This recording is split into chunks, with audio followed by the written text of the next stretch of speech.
doing gambling ads for the NFL, for God's sake. So any of those guys, they're all on my blacklist. I can't stand them. Okay. And what they're doing is they're addicting the kids. Them standing there going, yeah, oh, some ad and running ads for these guys. They don't even know what they're doing, but they're participating in addicting young kids because of your legitimacy. You're letting these scumbag organized crime. Okay. And trust me, ultimately, let me tell you how it works, Andrew. So you got these books. They take bets. Remember, in our gambling show, I said the whole goal is to get 100,000 on Penn State and 100,000 on Pitt if they're playing. So you're going to guarantee just off that transaction make $10,000 that day. Plus then all the garbage, the sucker bets with the parlays and the teasers and all the props, all sucker bets. So that's the goal. Whenever you have an over and it's a big amount, they call the organized crime guys.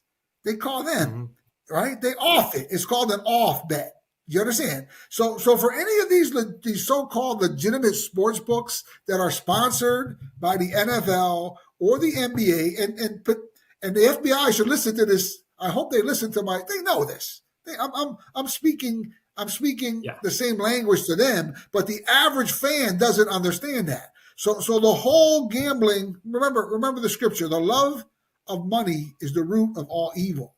The love of money is the root of all evil. Man, this is just a love of money. It's a corrupt sport. It's a minus. No one wins on the other end.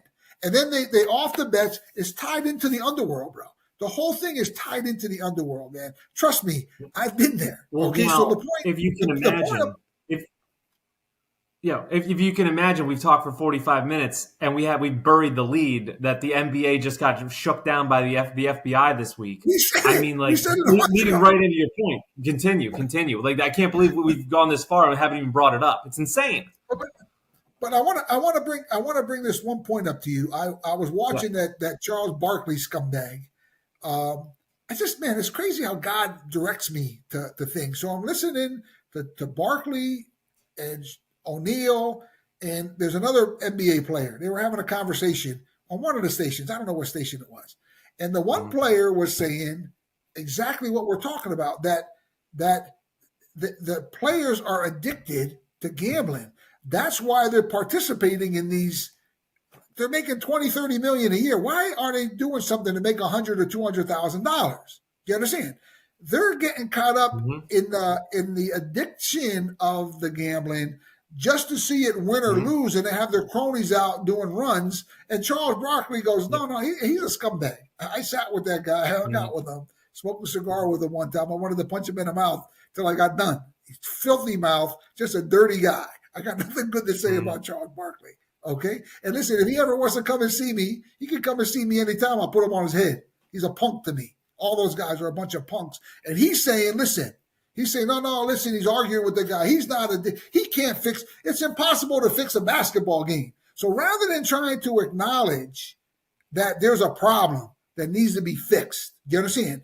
NBA players are gambling and are addicted to gambling. The kids are addicted to gambling. So Charles, he's a pig. I played blackjack with him a couple times, and we hung out together. But that guy's betting. He's playing blackjack, betting $10,000 a hand. Charles Barkley, $10,000 a hand. He's playing, right? I'm at the same table with him. I'm ashamed of myself that I was at that table. You understand? And God forgive me for it. But the point of the matter is he is trying to legitimize that there's no way that an NBA player was fixing a game because it's too complicated for one guy to fix a game. Bullshit. And the other player was being truthful. He's like, look, guys get addicted to things, and he's addicted to gambling on sports, so he's participating in the gambling, and it proves his point. But they were making an argument back and forth, Andrew, about it.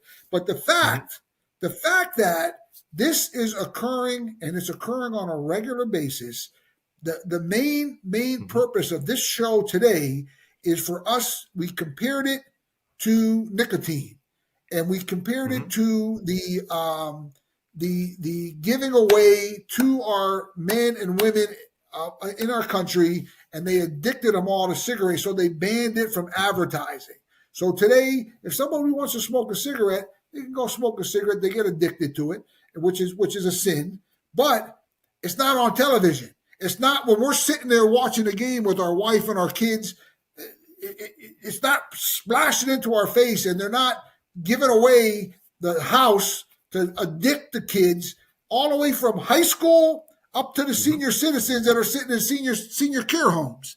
I mean, there's senior care homes all over the country, and they're looking for something to do, and now they have phones too, those guys. So now we have senior citizens sitting there going, "Oh, okay, I have $100,000 or $200,000 that I saved up for myself. That's my children's inheritance." Are you hearing me, Andrew? That's my children. I've heard stories like this. I've heard nightmare stories. You understand?